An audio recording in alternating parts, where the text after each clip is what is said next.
April. The 1st of April.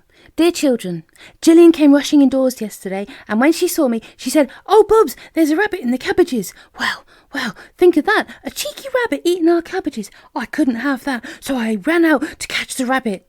As soon as I saw it, for its ears were sticking up out of the cabbages, but the funny thing was, I couldn't smell it. I sniffed, and I thought to myself, well, this is the first time I've known a rabbit that didn't smell like one.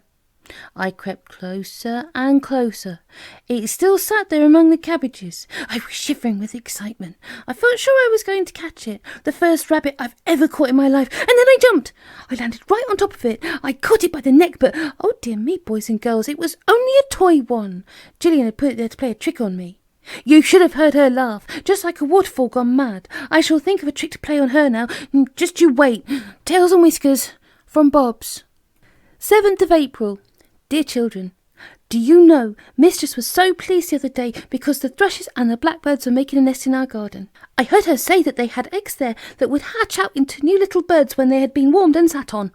She was so pleased about it that Sandy and I thought we'd give her a nice surprise, so we thought we'd build a nest. You see, we have plenty of good straw in our new doghouse to make one.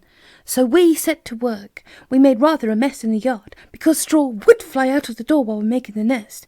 But at last it was done. It is a beautiful nest with a nice round place in the middle, like a real bird's nest. Sandy said it wasn't a proper nest unless we had some eggs in it, but the hens wouldn't give us any eggs, so we hunted about and found 2 old tennis balls, and we were taking it in turns to sit on them and keep them warm.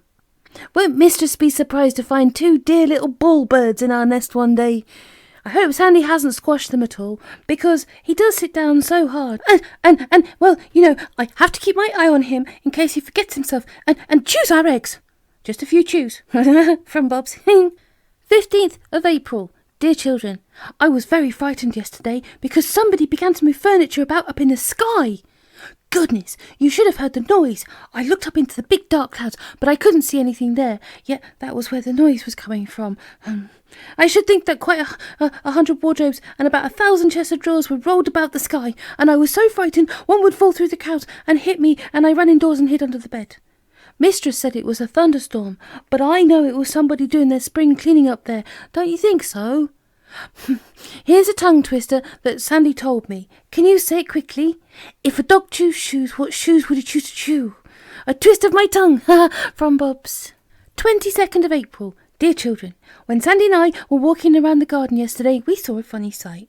The earth was heaving up in one little place, and we couldn't think why. So we stood still and watched.